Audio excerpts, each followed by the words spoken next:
Welcome back to my channel. My name is Shiv Kumar. Today I'm here to discuss you something very important. दोस्तों आज हम बात करेंगे imperative sentence के बारे में. Imperative sentence क्या होते हैं? Imperative sentence का हम कैसे यूज करते हैं? ओके चलिए आगे चलते हैं वीडियो के अंदर. ओके स्टूडेंट्स, यहां पे हम बात करते हैं डेफिनेशन के बारे में. Definition. Okay, what is the imperative sentence? When we need to express some order, command, request, advice and prohibition, we use an imperative sentence. दोस्तों ऐसा होता है कि हमें कोई ऑर्डर देता है, कोई कमांड करता है या रिक्वेस्ट करता है या हमें कोई एडवाइस देता है, हमें कोई सजेशन देता है, प्रोहिबिशंस भी होते हैं, इंस्ट्रक्शंस भी होता है. तो ऐसे सेंटेंस को हम इंपेरेटिव सेंटेंस कहते हैं. आप देते हैं, आप जब स्कूल पहुंचते हैं, टीचर आपको बोलती है सिट डाउन. आप टीचर से बोलते हैं may I come in ma'am? Yes you come in. इस तरह की बातें बोलते हैं ना आप. तो कमांड का मतलब होता है किसी को ऑर्डर देना, राइट ना, रिक्वेस्ट करना, एडवाइस देना. इस तरह की बातें होती हैं वो इंपेरेटिव सेंटेंस में आती हैं. इंपेरेटिव सेंटेंस में एक सबसे इंपॉर्टेंट पार्ट क्या है? वो है imperative sentence starts with capital letter and ends with full stop. Imperative sentence या कोई भी सेंटेंस हो वो कैपिटल लेटर से स्टार्ट होते हैं, राइट ना. लेकिन जो इंपेरेटिव सेंटेंस है वो कैपिटल लेटर से स्टार्ट होता है और फुल स्टॉप आता है सेंटेंस के एंड में. ओके, आइए बात करते हैं इसके टाइप्स के बारे में. इसके टू टाइप्स होते हैं. There are two types of imperative sentence, positive and negative. आप देखेंगे यहाँ पे स्लाइड्स में नीचे है. यहाँ पे पॉजिटिव सेंटेंस क्या होते हैं? जो पॉजिटिव फीलिंग देते हैं, जैसे like come here, go there, cover your face with mask. You know, in these days corona is going on, so it's very important to cover your face with mask. Listen carefully, ध्यान से सुने. Negative sentence के बारे में बात करते हैं. जो सेंटेंस नेगेटिव होते हैं, जो नेगेटिव सेंस देते हैं, नेगेटिव इंपेरेटिव होते हैं. Don't play on the road. सड़क पर मत खेलो. एक नेगेटिव सेंस दे रहा है. एक इंपेरेटिव सेंटेंस है don't sneeze in the open. आप ओपन में स्नीज ना करें, छींके नहीं. आपको पता है कोरोना जा रहा आजकल चल रहा है, तो कितना इंपॉर्टेंट है हमारे लिए कि जब भी हमें स्नीज आती है या हमें छींक आती है तो हम ओपन में स्नीज ना करें. सो उसके लिए एक नेगेटिव सेंस है. नेक्स्ट एग्जांपल लेते हैं. Don't throw the mask in open. हम मास्क को ओपन में ना फेंकें. ये बहुत इंपॉर्टेंट हमारे लिए है. ये मैं ठीक है. नेक्स्ट बात करते हैं नेवर चीट योर फ्रेंड. अपने दोस्त को कभी धोखा मत दो. ये सारे सेंटेंस नेगेटिव हैं. तो लेफ्ट हैंड पे जो है वो पॉजिटिव सेंटेंस है और राइट हैंड पे जो है वो नेगेटिव सेंटेंस है. आई होप आपको ये बिल्कुल क्लियर हो गया होगा. आगे चलते हैं हम. दोस्तों यहां पे हम बात करते हैं इंपॉर्टेंट फैक्ट के बारे में. इंपेरेटिव सेंटेंस जो होते हैं ना, उसमें सब्जेक्ट जो होता है उसका हमेशा यू होता है. सपोज अभी मैं आए हूं, मैं बात कर रहा हूं यू से, और मैं आपको कोई ऑर्डर देता हूं, तो ये अंडरस्टूड है कि सामने वाला हमेशा कौन होता है? यू होता है. ओके, तो इसका मतलब क्या हुआ कि इंपेरेटिव सेंटेंस के अंदर यू जो होता है वो सब्जेक्ट होता है, जो कि क्या होता है? अंडरस्टूड. समझ गया ना? अंडरस्टूड का मतलब क्या थी? मालूम है कि सब्जेक्ट जो होगा वो यू ही होगा. डेफिनेशन में क्या लिखा है? The subject of imperative sentence is always you, which is neither written nor spoken. It means subject is understood in imperative sentence. वही बता आपको मैंने हिंदी बताया. मैंने इंपेरेटिव सेंटेंस का सब्जेक्ट जो होता है हमेशा यू होता है. ना तो उसको हम लिखते हैं ना ही बोलते हैं, वो होता है अंडरस्टूड. ओके, बात करते हैं कुछ एग्जांपल्स के बारे में. आप देखते हैं क्या पहला क्या एग्जांपल है? रन, भाग, हरी, जल्दी करो, कैच, पकड़ो, कम, आओ, गो, जाओ, जंप, कूदो. राइट ना? ये सारे दिख रहे हैं. ये एक एक वर्ड के सेंटेंस है ये, राइट ना? एक इंपॉर्टेंट फैक्ट के बारे में बात करते हैं.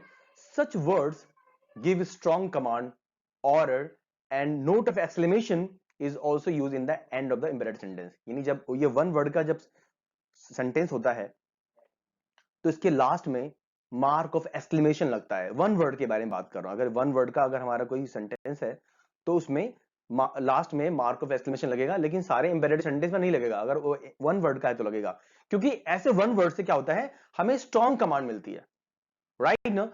तो हमने यहां पे समझा कि इंपेरेटिव सेंटेंस में सब्जेक्ट हमेशा यू होता है, जिसको ना तो लिखते हैं और ना ही बोलते हैं, लेकिन हमें पता होता है कि इंपेरेटिव सेंटेंस का सब्जेक्ट यू होता है, जो कि अंडरस्टूड होता है, राइट हियर।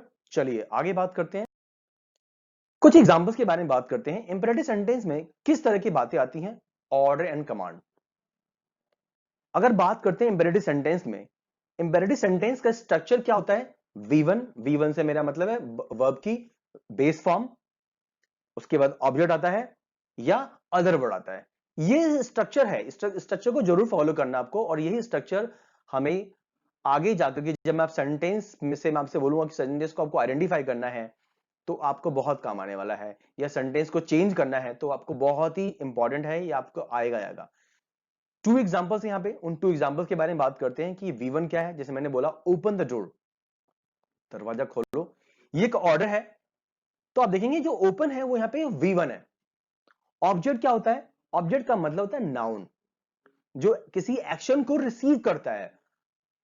द डोर यहाँ पे क्या है? ऑब्जेक्ट है, राइट हियर। नेक्स्ट एग्जांपल लेते हैं, लिसन केयरफुली। लिसन मतलब सुनना होता है, केयरफुली ध्यान से सुनना। जो यहाँ केयरफुली है वो अदर वर्ड है। अगर आपसे बात करूं कि ऑब्जेक्ट और अदर वर्ड में डिफरेंस क्या है, ऑब्जेक्ट कोई भी ऑब्जेक्ट, आपके हाथ में फोन है वो एक ऑब्जेक्ट है। ऑब्जेक्ट जिसको आप टच कर सकते हो, काउंट कर सकते हो, सी मतलब देख सकते हो, वो ऑब्जेक्ट होते हैं।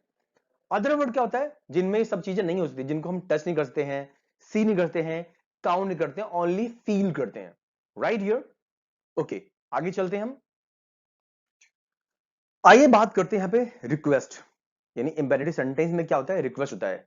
आप भी किसी से रिक्वेस्ट करते हैं, मैं भी किसी से रिक्वेस्ट करता हूं कि मेरी वीडियो अगर आपको पसंद आए तो प्लीज इसे शेयर करना, प्लीज लाइक भी करेंगे, प्लीज सब्सक्राइब भी करेंगे। So I speak up so many sentences here, okay, that is called request. What is the definition of request?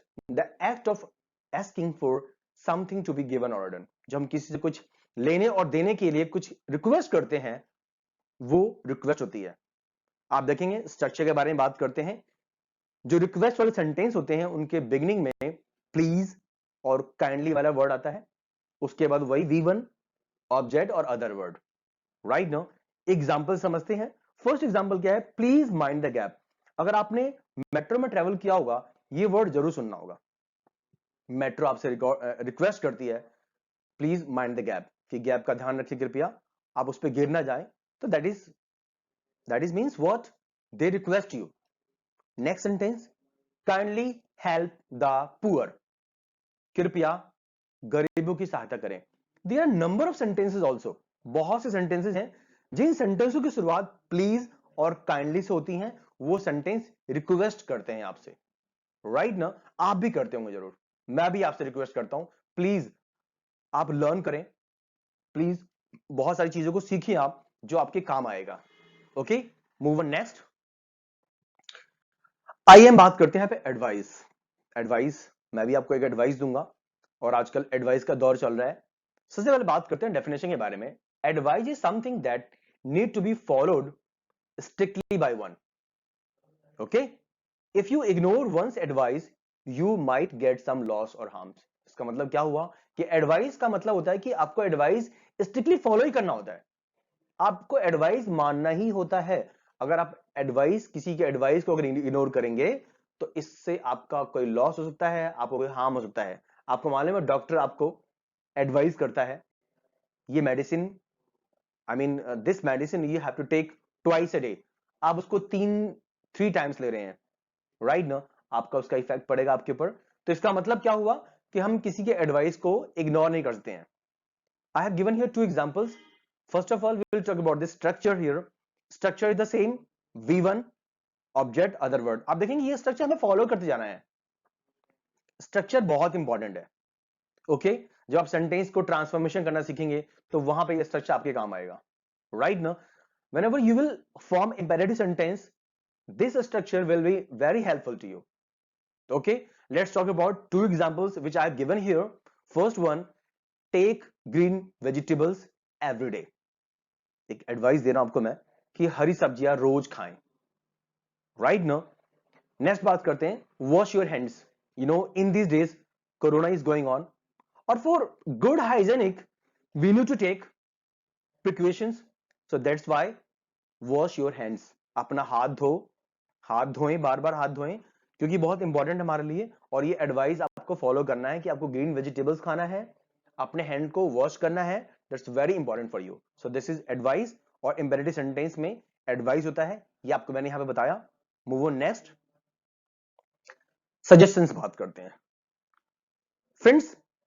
अभी पीछे हमने समझा एडवाइस, एडवाइस और सजेशन में अगर आप बात करते हो डिफरेंस के बारे में, इसका डिफरेंस सबसे पहले बात करते हैं इसके डेफिनेशन के बारे में, डेफिनेशन समझाऊंगा आपको मैं, फिर बताऊंगा डिफरेंस क्या होता है सजेशन के बारे में। Suggestion is a something which is often given in a friendly or informal way. It is up to you to follow that suggestions or not. It doesn't make any harm on you. इसका मतलब क्या हुआ कि suggestion जो है, आप suggestion एक friendly, एक इनफॉर्मल वे में होता है। आप किसी के सजेशन को माने या ना माने, ये आपके ऊपर है। अगर आप किसी के सजेशन को नहीं मानते हैं तो इससे आपको कोई हार्म नहीं होता है, राइट ना। जैसे कि एग्जांपल में लिखा हुआ है लेट अस प्ले और लेट्स प्ले, आओ खेलते हैं। अगर मान लो मैं आपसे बोलता हूं कि चलो खेलते हैं, मैं आपको एक सजेशन देता हूं कि चलो एक काम करते हैं, खेलते हैं यार, क्या आपको अगर आप नहीं खेलेंगे तो इसका आपका नुकसान हो जाएगा? कोई हार्म होगा आपका? कोई हार्म नहीं होगा, राइट ना। Next example, let us dance, आओ नाचते हैं। मैंने आपको सपोज इनवाइट किया कि आओ नाचते हैं यार, या कोई भी इनवाइट करता है, आपका मूड नहीं है, तो क्या इससे कोई आपका हार्म होगा? नहीं हार्म होगा, वेरी गुड। ओके, तो पीछे मैंने बोला था एडवाइस के बारे में। एडवाइस और सजेशन में यही डिफरेंस होता है कि एडवाइस को हमें फॉलो करना होता है strictly, but suggestion we are free, it's up to us, it's up to you. आप फॉलो करो या ना करो, कोई जबरदस्ती नहीं है आपसे, बट एडवाइस में आपको फॉलो करना होता है, सजेशन में आपकी मर्जी है, आप इसे माने या ना माने, किसी की चॉइस है आपकी, राइट ना। ओके, और एक वन मोर थिंग ऑल्सो, जो स्ट्रक्चर है इंपेरेटिव सेंटेंस का, जब हम किसी को सजेशन देते हैं, उन सेंटेंस की शुरुआत होती है लेट से। पहले लेट आएगा, उसके बाद कोई भी ऑब्जेक्ट आएगा। ऑब्जेक्ट जैसे मैंने बोला यहाँ पे लेट अस प्ले, तो यहाँ पे लेट है वो एक लेट है, ये वैसे वर्ब होती है। अस क्या है यहाँ पे ऑब्जेक्ट है, और प्ले क्या यहाँ पे V1 है। स्ट्रक्चर बहुत इंपॉर्टेंट है, you will take care. Okay, move on next. यहां बात करते हैं हम प्रोहिबिशन। सबसे पहले बात करते हैं प्रोहिबिशन का मतलब क्या होता है। प्रोहिबिशन का मतलब होता है, ये तीन वर्ड आपके सामने दिख रहे हैं हिंदी में लिखे हुए, मना है, निषेध है, वर्जित है। आपने ये वर्ड जरूर कहीं ना कहीं लिखा हुआ जब आप कहीं स्मोक करते हैं। आपने देखा होगा शराब की दुकान होती है, लिकर शॉप, वहां पे भी लिखा होता है, बस स्टॉप पे, रेलवे स्टेशन पे, इन वर्ड से आप जरूर फैमिलियर होंगे। प्रोहिबिशन का मीन्स क्या होता है, डेफिनेशन के बारे में समझते हैं। The act of officially not allowing something to be used or done. जब ऑफिशियली अथॉरिटी आपको कोई चीज नहीं होती है करने की, उसे हम बोलते हैं प्रोहिबिशन। स्ट्रक्चर के बारे में बात करते हैं। जो प्रोहिबिशन में सेंटेंस होते हैं, उनकी शुरुआत ही होती है don't say, right here. Don't का मीन्स ही होता है मना है, निषेध है, वर्जित है। तो सेंटेंस में क्या आएगा, सबसे पहले डोंट, उसके बाद क्या आएगा V1, फिर ऑब्जेक्ट या अदर वर्ड। आप देखेंगे स्ट्रक्चर वही सेम है, बट डोंट यहां पे पहले आया है, वेरी गुड। आगे बात करते हैं एग्जाम्पल के बारे में। एक फर्स्ट एग्जाम्पल के यहां पे लेफ्ट हैंड साइड क्या है, don't cut the tree, this is the prohibition. पेड़ काटना मना है। आपको मालूम है कि पेड़ काटना ही एक मैं तो समझता हूं एक क्राइम है रियली। अगर हमें जीना है तो पेड़ नहीं काटना चाहिए, पेड़ लगाना चाहिए, राइट ना। नेक्स्ट एग्जाम्पल बात करते हैं, डोंट क्रॉस द ट्रैक ना, ट्रैक को क्रॉस नहीं करना है, मना है, राइट ना। आपने देखा होगा कि ट्रैक पार करना मना है, निषेध है, वर्जित है। लेकिन मैंने देखा है लोगों को, लोग ट्रैक को ऐसे ही पार करते हैं, this is very bad. Please मेरी एक एडवाइस है, एक हम्बल रिक्वेस्ट है, कभी भी ट्रैक को ऐसे पार ना करें, क्योंकि ये बहुत ही हार्मफुल होता है हमारे लिए। और I have seen lots of people, they have lost their life, so it's very important, don't cross the track. Okay, so this is the prohibition. Okay, move on next. Okay okay, यहां बात करते हैं हम offer के बारे में। Offer, first of all we will talk about definition and you will understand through the definition. An act of putting something forth for concentration, acceptance or rejection or something suggested or proposed. आपने देखा होगा जब हम किसी को कोई चीज offer करते हैं या हमें कोई ऑफर करता है किसी भी चीज के लिए, दैट इज कॉल्ड ऑफर। जैसे मैं आपको ऑफर करता हूं कोई चीज, सपोज कुछ भी ऑफर करता हूं, सपोज मैं right now I am having T, okay, and I offer you please have T, okay. Suppose मैं लंच कर रहा हूं, आप लंच के टाइम मेरे सामने आ गए, मेरे घर पे आ गए, और आपसे बोलूंगा ना, मैं आपको ऑफर करूंगा ना, हैव अ लंच, ओके। जैसे देखने डेफिनेशन में कि कोई भी चीज आपको उसको विचार करने के लिए दिया जाता है, ऑफर किया जाता है, तो आपकी मर्जी होती है कि आप उसे माने ना माने, आप उसे रिजेक्ट कर दें, उसे स्वीकार करें, that is up to you, okay dear, that's called offer. Example समझते हैं, सबसे पहले स्ट्रक्चर से समझते हैं। पहले स्ट्रक्चर की शुरुआत किससे है? हैव। जिन सेंटेंस में ऑफर होता है उन सेंटेंस की शुरुआत किससे होती है? हैव से। Have plus object plus other word. Have एक वर्ब होती है, जब मैं वर्ब पढ़ाऊंगा तो वहां समझा दूंगा कि किस तरह से वर्क करता है। फिलहाल ये समझना कि ऑफर वाले सेंटेंस होते हैं उनकी शुरुआत most of the time have से होती है। फर्स्ट एग्जांपल आप देखेंगे, यहां पे एक गर्ल है, एक ओल्ड लेडी है, वो उसको सीट ऑफर कर रही है, वो उसको बोलती है हैव अ सीट, बैठिए, राइट ना? आप भी किसी को बोलते हैं have a seat, have drink, have cold drink, have party, कुछ भी कर लो यार, that means, okay. Move on the next example, have some tea. Suppose मैं आपसे बोल रहा हूं कि चाय पी लो, मैं आपको ऑफर कर रहा हूं, राइट हियर, आपकी चॉइस है, हेल्प योरसेल्फ, ये भी एक ऑफर है, okay. So that's a good example for you, okay dear. Now will talk about here direction. You know, all the time you have listened people keep directing you, यानी लोग आपको direct करते रहते हैं, okay. let's talk about definition. Instruction that you give to some about how to find a particular place, okay. जब आप किसी को डायरेक्शन देते हैं, ये बताते हैं कि डायरेक्शन क्या है, इसका कहां जाना है, किस तरफ जाना है, जब किसी को डायरेक्शन देते हैं या इंस्ट्रक्शन देते हैं, तो that is the part of imperative sentence. Friends, ये वीडियो मैंने बहुत अच्छे से समझाया है, इस वीडियो में मैंने, कि इंपेरेटिव सेंटेंस क्या होता है, और को मैंने यूज भी with with pictures, so it's very important, आप इसे समझेंगे भी, ओके। स्ट्रक्चर के बारे में बात करते हैं, V1 वही ऑब्जेक्ट अदर वर्ड, उसकी भी शुरुआत हो रही है, okay. I have written here so many examples here. First one, go straight, सीधे जाओ, डायरेक्शन है आपका, उसने इशारा किया कि सीधे जाओ, ओके। फिर डायरेक्शन दिया, टर्न लेफ्ट, नेक्स्ट क्या है? Turn right, this is direction. Go up, ऊपर जाओ, गो डाउन, नीचे जाओ, लेफ्ट फ्रॉम हियर, और जल्दी यहां से निकलो, टर्न राइट फ्रॉम हियर और देयर, यहां से राइट या लेफ्ट हो जाओ, this is mean what, this is all is direction. ये सब डायरेक्शंस है, और डायरेक्शन में हम जब किसी को डायरेक्शन देते हैं, दैट मीन्स एम्बेडेड सेंटेंस का पार्ट होता है वो, okay. Very good, okay everybody, I hope you have understood all the things, I mean imperative sentence, what is imperative sentence, and I hope you have understood all the things. Please, if you like this video, please share with your friends. Now I will see you in operative sentences. Till then, bye and take care.